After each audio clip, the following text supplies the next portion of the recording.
ಆರ್ಥಿಕ ಕಾರಣ ಆಯ್ತು ನೋಡಿ ಸರ್. ಆರ್ಥಿಕ ಕಾರಣ, ಇವತ್ತು ಆರ್ಥಿಕ ಕಾರಣವನ್ನ ಸಮಗ್ರವಾಗಿ ಎಲ್ಲ ವಿಶ್ವವಿದ್ಯಾನಿಲಯ ನಿಮಗೆ ಆಯ್ತು ಅಶೋಕ್, ಈಗ ಅದನ್ನು ಹೇಳಿದಿರಿ, ಕನ್ವರ್ಟ್ ಮಾಡಿದ್ದೇನೆ.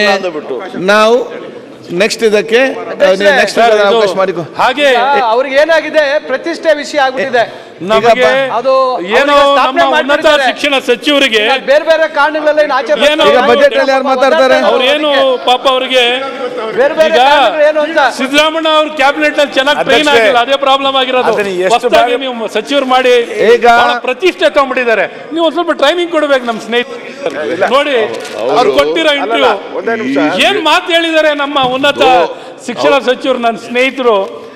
ಏನ್ ಸರ್, ಮಕ್ಕಳು ಹುಟ್ಟಿಸಿ ಹೇಗೋ ನಾಲ್ಕು ಚಾನ್ಸ್ ಬೇಡ ಬಿಟ್ಟು ಅಶ್ವಥ್ ಅವರೇ ಬಿಟ್ಟು ನಾಡ್ದು ಬೇಡವಾ ಬಿಡಿ ಎಂಬುದಂತೆ ಸರ್, ನಾಡ್ದು ಇದು ಬೇಡ, 69 ಚರ್ಚೆ ಬೇಡವಾ? ಈಗಲೇ ಕೊಟ್ಬಿಡಿ ಸರ್, ಮಾತು ಮುಗಿಸ್ಬಿಡಿ. ಅಲ್ಲ, ಈಗ ಸಮಯ ಇಲ್ಲದಕ್ಕೆ ಅಂತ ಮುಂದಕ್ಕೆ ಹಾಕಿದ್ದಲ್ಲ ಇದರಲ್ಲಿ.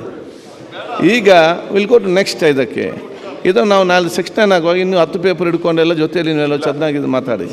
ಅವ್ರಿಗೆ ಅಶ್ವಥ್ ನಾರಾಯಣ್ ಏನು ಭಯ ಅಂತ ಹೇಳಿದ್ರೆ, ಅವರು ಡೆಂಟಲ್ ಡಾಕ್ಟ್ರು, ಕೀಳೋದು ಗೊತ್ತು, ಅಲ್ಲಿ ಕೀಳೋದು ಜೋಡ್ಸೋದು ಗೊತ್ತಿದ್ದಂಗಿಲ್ಲ. ಅದಕ್ಕೆ ಏನಾನ ಈ ಯೂನಿವರ್ಸಿಟಿನ ಮುಚ್ಚಿಬಿಡ್ತಾರೆ, ಕಿತ್ತಾಕ್ಬಿಡ್ತಾರೆ ಅನ್ನೋ ಭಯಕ್ಕೆ ಅವರು ಏನಾನ ಅಷ್ಟರಲ್ಲೇ ನಾನು ಆದೇಶ ಓಡಿಸ್ಬಿಡ್ತಾರೆ ಅಂತ. ಸುಧಾಕರ್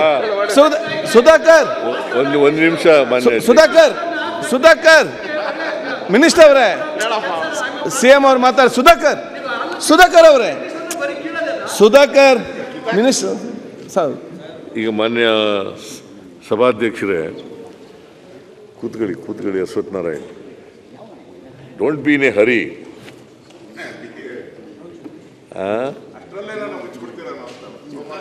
ನೋಡಪ್ಪ, ಎಫೆಕ್ಟಿವ್ ಆಗಿ ನೀನು ಎಫೆಕ್ಟಿವ್ ಮಾತಾಡಬೇಕು ಅಂತ ನಾವು ಕಾಯ್ಕ ಕೂತಿರೋದು. ಹಂಗ ಆಗ್ಬೇಕು ಅಂತ ಪ್ರಯತ್ನ ಮಾಡ್ತಾ ಇದ್ದೀವಿ. ಆಗ್ಬಿಟ್ಟಿದ್ದೀರ ನೀವು. ಓಕೆ.